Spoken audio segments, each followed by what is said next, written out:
Assalamualaikum warahmatullahi wabarakatuh.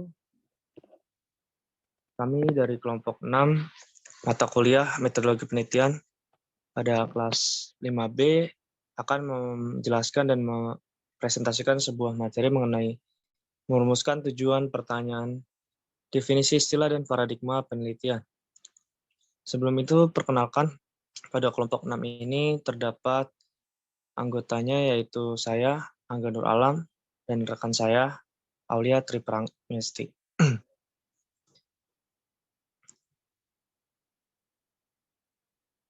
Oke, pada topik pembahasan dari judul materi kami terdapat 4 topik pembahasan, yaitu mengenai perumusan dari tujuan penelitian, pertanyaan penelitian, definisi istilah penelitian, dan paradigma penelitian. Oke, yang pertama akan dijelaskan oleh rekan saya. Ya baik, di sini saya akan menjelaskan materi tujuan penelitian. Pengertian tujuan penelitian ini adalah rumusan kalimat yang menunjukkan adanya hasil atau sesuatu yang akan diperoleh setelah penelitian selesai. Juga sesuatu yang akan dicapai atau ditangani dalam suatu penelitian. Nah, di tujuan penelitian sendiri di sini ada ciri-ciri tujuan penelitian. Yang pertama ini bersifat ilmiah, yang mana untuk melakukan penelitian tentang prosedur dan menggunakan bukti yang meyakinkan dalam bentuk fakta, objektif, faktual. Yang kedua, prosesnya berkesinambungan, yang hasil penelitiannya dapat ditingkatkan dari waktu ke waktu dengan proses yang berkelanjutan. Yang ketiga, memberikan kontribusi, yaitu untuk memastikan bahwa sains yang ada memberikan kontribusi atau menciptakan nilai tambah. Yang keempat, analitis, yaitu studi harus ditunjukkan dan dijelaskan dengan menggunakan metode ilmiah dan ada hubungan kausal antara variabel-variabelnya. Dan selanjutnya itu, menurut beberapa ahli, tujuan penelitian dibedakan menjadi 3. Yang pertama, eksploratif adalah penelitian bertujuan untuk menemukan suatu pengetahuan baru yang belum pernah ada. Yang kedua, verifikasi, yaitu penelitian yang bertujuan untuk menguji suatu teori yang sudah ada sehingga ditemukannya suatu hasil penelitian yang dapat menggugurkan atau memperkuat pengetahuan atau teori yang sudah ada. Yang terakhir itu ada development, yaitu penelitian yang memiliki tujuan untuk mengembangkan penelitian yang sudah ada. Selanjutnya itu ada jenis tujuan penelitian. Di jenis tujuan penelitian itu ada 3. Yang pertama, tujuan penelitian kualitatif, yang mana tujuan penelitian kualitatif ini biasanya mencakup informasi tentang fenomena utama atau fenomena sentral yang diselidiki dalam penelitian dan para peserta penelitian dan lokasi penelitian. Yang kedua ini tujuan penelitian kuantitatif, yang mana tujuan dari penelitian kuantitatif ini meliputi variabel yang digunakan dalam penelitian dan hubungan antara variabel, peserta, dan lokasi penelitian. Yang terakhir, tujuan penelitian metode campuran, yang mana penelitian kuantitatif atau mixed method purpose statement meliputi tujuan penelitian umum, informasi tentang unsur-unsur penelitian kualitatif dan kuantitatif, dan logika atau rasionalisasi pencampuran kedua unsur untuk menyelidiki masalah penelitian.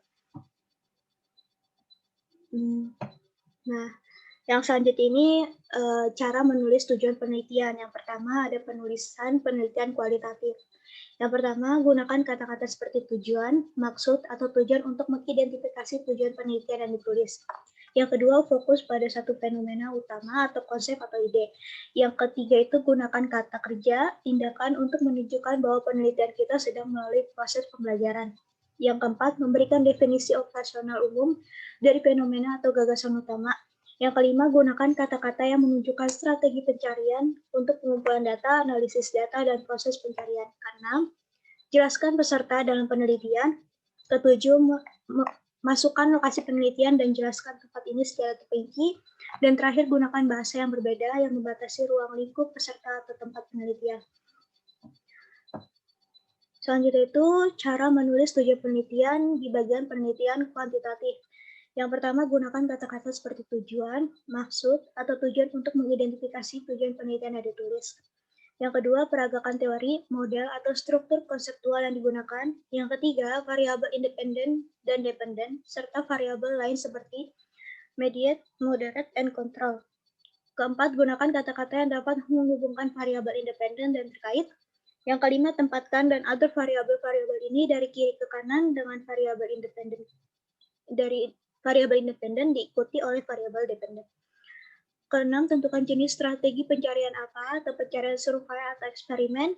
Ketujuh, tentukan peserta atau unit analisis dan lokasi penelitian. Dan terakhir, tentukan setiap variabel kunci menggunakan definisi yang diterima secara khas. Nah, yang terakhir ini ada penulisan penelitian metode campuran, yang mana pertama kita tulis kata-kata yang dengan jelas menunjukkan tujuan penelitian untuk diproses. Yang kedua, jelaskan tujuan penelitian dari perspektif konten. Yang ketiga, menunjukkan jenis-jenis metode campuran yang digunakan. Yang keempat, jelaskan logika atau alasan untuk komunikasi data kualitatif dan kuantitatif. Dan terakhir, gabungkan alasan-alasan ini ke dalam konsep yang lebih komprehensif. Yang selanjutnya itu materi pertanyaan penelitian. Dilihat dari jenis pertanyaannya, para ahli metodologi penelitian seperti Marshall dan Rosman dan Creswell setidaknya membaginya menjadi 3 macam pertanyaan, yaitu deskriptif, yakni mendeskripsikan fenomena atau gejala yang diteliti apa adanya dengan menggunakan kata tanya apa. Nah, yang kedua eksploratif, yaitu untuk memahami gejala atau fenomena secara mendalam dengan menggunakan kata tanya bagaimana.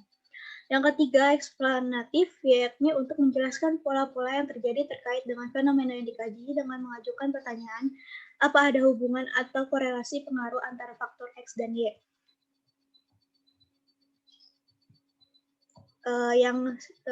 Ini contoh dari pertanyaan-pertanyaan yang tadi. Kalau pertanyaan deskriptif ini, contohnya ini, apa aja strategi yang dipakai kepala sekolah dalam memajukan sekolah yang dipimpinnya. Yang kedua ini pertanyaan eksploratif. Yang pertama, bagaimana model kepemimpinan kepala sekolah tersebut dalam upaya memajukan sekolah. Yang ketiga, pertanyaan eksplanatif, bagaimana pengaruh model kepemimpinan otoriter terhadap kepatuhan staf. Nah, selanjutnya bakal dijelaskan oleh Angga.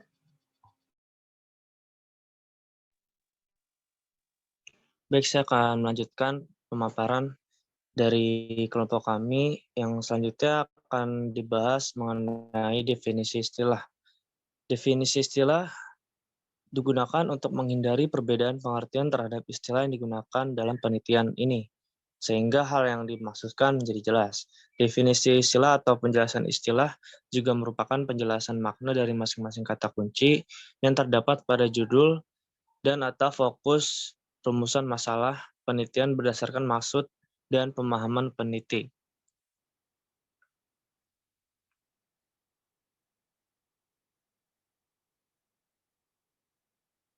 Oke, di sini ada contoh penulisan dari definisi istilah, bahwa apa yang sudah dikemukakan dari definisi sebelumnya, bahwa definisi istilah ataupun penjelasan istilah kan merupakan penjelasan makna gitu dari masing-masing kata kunci yang terdapat pada judul atau fokus pada rumusan masalah. Nah, di sini bisa kita saksikan bersama ya, bahwasanya terdapat judul strategi membangun keunggulan bersaing pada SDT Ar-Raihan, Bantul, dan SDT Lukman Al-Hakim Yogyakarta. Nah, fokus dan rumusan masalahnya adalah yang pertama, bagaimana konsep keunggulan bersaing pada SDT Ar-Raihan, Bantul, dan SDT Lukman Al-Hakim Yogyakarta. Yang kedua, bagaimana strategi membangun keunggulan bersaing pada SDT Ar-Raihan, Bantul, dan SDT Lukman Al-Hakim Yogyakarta. Dan yang ketiga, bagaimana implikasi strategi terhadap keunggulan bersaing pada SDT Raihan Bantul dan SDT Lukman Al-Hakim Yogyakarta.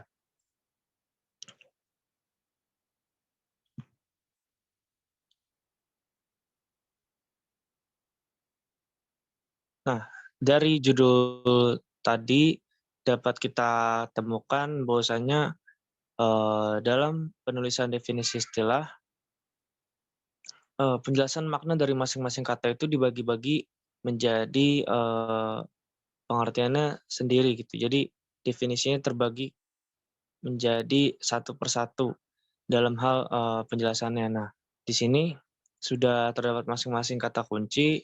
Yang pertama ada strategi. Strategi dijelaskan merupakan cara yang digunakan untuk mencapai tujuan organisasi atau sekolah, yakni melalui keterampilan dan kemampuan serta hubungan yang efektif dengan lingkungan. Kemudian definisi istilah dari kata kunci keunggulan bersaing merupakan kemampuan atau superioritas lembaga pendidikan dalam hal sumber daya dan keterampilan dengan kriteria bernilai valuable atau kemudian langka atau rare, sulit ditiru atau inimitable, dan sulit digantikan, non-substitutable. Kemudian pada kata kunci Sekolah Dasar Islam Terpadu atau SDIT, merupakan lembaga pendidikan tingkat dasar yang dalam penyelenggaraannya memadukan konsep pendidikan umum dan pendidikan Islam dalam suatu jalinan kurikulum. Kemudian ada eh, kata-kata yang lain atau kata kunci yang lain. Di sini ada konsep keunggulan bersaing SDIT, merupakan ide atau gagasan keunggulan yang ingin diwujudkan SDIT dalam penyelenggaraan lembaga pendidikan. Kemudian strategi membangun keunggulan bersaing SDIT. Strategi membangun keunggulan bersaing SDIT merupakan cara atau langkah-langkah yang ditempuh SDIT dalam meraih keunggulan bersaing. Sehingga dengan keunggulan tersebut, sekolah dapat mengatasi persoalan internal, kelembagaan, dan unggul dalam persaingan. Kemudian ada implikasi strategi terhadap keunggulan bersaing SDIT. Implikasi strategi terhadap keunggulan SDIT merupakan lembaga pendidikan tingkat dasar yang dalam penyelenggaraannya memadukan konsep pendidikan umum dan pendidikan Islam, yang juga memiliki sebuah dampak terhadap keunggulan dari SDIT tersebut.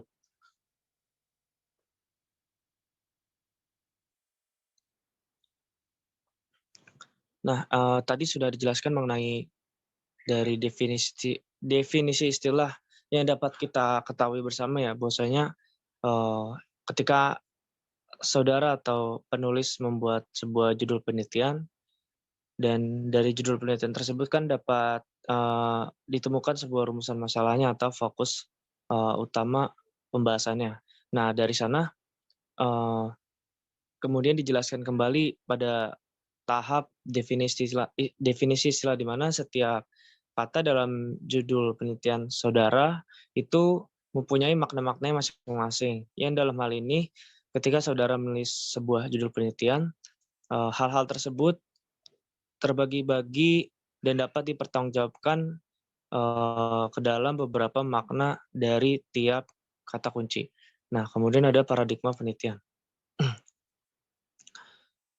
Oke. Paradigma penelitian ini merupakan sebuah kerangka berpikir ataupun cara berpikir penulis dalam membuat atau menyusun sebuah penelitian. Nah, pengertian dari Dokland dan Dicklin menyatakan bahwa paradigma adalah kumpulan longgar dari sejumlah asumsi, konsep, atau proporsi yang berhubungan secara logis yang mengarahkan cara berpikir dalam penelitian. Nah, di sini ada beberapa pembagian dari paradigma penelitian atau varian paradigma. Nah, paradigma penelitian adalah pola pikir atau cara pandang, aliran atau mazhab yang mengenai keseluruhan proses, format, dan hasil penelitian. Jadi, mengenai paradigma penelitian juga diartikan sebagai pola pikir atau cara pandang yang tidak hanya dalam satu konteks saja gitu, misalkan hanya pada proses saja, tetapi paradigma penelitian di sini digunakan untuk melihat atau memiliki cara pandang terhadap penelitian secara keseluruhan atau komprehensif, mulai dari prosesnya, format, dan hasil penelitiannya. Nah, pembagiannya di sini atau ragamnya di antaranya adalah yang pertama ada paradigma penelitian kuantitatif. Nah, paradigma kuantitatif ini merupakan paradigma yang dilandasi dari filsafat positivisme, yang mana tidak mengakui adanya unsur teologi dan metafisik. Nah, paradigma ini meyakini bahwa ilmu pengetahuan adalah satu-satunya pengetahuan yang valid. Kemudian ada paradigma penelitian kualitatif. Paradigma penelitian kualitatif ini merupakan penelitian yang menempatkan manusia ya sebagai subjek penelitian. Nah, paradigma ini termasuk paradigma yang menganut model humanistik karena menjadikan manusia sebagai subjek penelitian di dalam fenomena atau peristiwa yang akan diteliti. Nah, paradigma kualitatif ini percaya bahwa manusia menentukan perilaku dirinya dan peristiwa sosial yang terjadi. Jadi pada paradigma ini cara berpikirnya ialah menitik beratkan pada subjektivitasnya ataupun, manusia. Nah, jadi ketika kita menggunakan paradigma kualitatif ini, jadi suatu peristiwa itu atau suatu momen itu tidak hanya dipandang secara tunggal, tetapi, banyak aspek, banyak faktor, ada unsur-unsur di belakangnya dan hal lainnya yang membentuk perilaku atau menjadikan suatu peristiwa tersebut. Nah, kemudian ada, paradigma positivisme. Paradigma ini, didasari pada hukum dan prosedur baku atau formal dan tunggal, di mana ilmu pengetahuan dianggap deduktif. Nah, paradigma positivisme ini yang menjadi cikal bakal paradigma penelitian kuantitatif. Karena, pada prosedurnya itu prosedur baku yang, bisa dikatakan tidak sembarangan dan terstruktur pada data-data yang dimuat nantinya. Nah, kemudian ada paradigma, eee, pragmatisme ya. Paradigma ini, menilai bahwasanya suatu fakta atau realitas itu dari fenomena tidak selalu tetap, artinya dinamis. Nah, pada dasarnya paradigma pragmatisme ini merupakan gabungan dari paradigma positivisme dan paradigma konstruktivisme. Kemudian ada paradigma penelitian subjektivitas. Nah, pada paradigma ini, pandangan peneliti atau, penulis merupakan fokus utama dari paradigma subjektivitas. Karena, sudut pandang yang diambil atau yang dibutuhkan dalam peran paradigma ini ialah seorang satu-satunya adalah penulis atau peneliti. Nah, subjektivitas ini percaya bahwa pandangan dan interpretasi peneliti merupakan faktor penting dalam penelitian. Interpretasi peneliti ataupun cara pandang peneliti dalam memandang suatu peristiwa atau kejadian dianggap sebagai kenyataan. Nah, yang terakhir ada paradigma kritis. Pada paradigma kritis ini, dijelaskan bahwasanya paradigma ini, meyakini bahwa realitas yang terjadi merupakan hasil dari sistem yang telah dikonstruksi. Artinya, apa yang terjadi sekarang, apa yang sedang, menjadi realitas sekarang ini merupakan hasil ataupun rekayasa ataupun perbuatan dari sistem yang telah dikonstruksi, yang telah dibangun. Kemudian pada paradigma kritis ini, hal-hal yang berkaitan dengan penelitian itu tidak berjalan secara alami, bahkan kebetulan. Tetapi, ada hal yang memang sudah dirancang sedemikian rupa dan, diperuntukkan untuk membentuk realitas tersebut. Oke, jadi, di sini ada sebuah contoh ya tadi mengenai paradigma penelitian. Ya, ada beberapa versi atau variasi penulisan paradigma penelitian, ada yang ditulis pada bab 2 penelitian, ada juga yang ditulis di bagian bab 3 penelitian. Kemudian kesimpulannya dari paradigma sebelumnya ialah, paradigma ialah sebagai langkah untuk menyusun suatu penelitian karya ilmiah atau penelitian yang memang membutuhkan banyak sumber referensi untuk diketahui agar hasil yang diinginkan tercapai secara maksimal. Kemudian,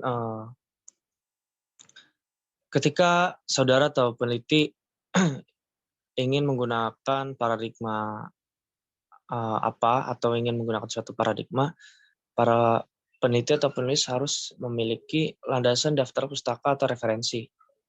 Nah, jadi ketika ingin menulis suatu atau memaparkan suatu paradigma, tentunya harus diperkuat dengan, referensi ya dan sumber-sumber lainnya. Mungkin seperti itu, ya. Sekian ya, terima kasih dari, rekan-rekan yang sudah menyaksikan presentasi dari kelompok kami. Kurang lebihnya mohon maaf. Baik, ditutup saja ya, Ul. Ya. Sekian, kurang lebih mohon maaf. Wassalamualaikum warahmatullahi wabarakatuh.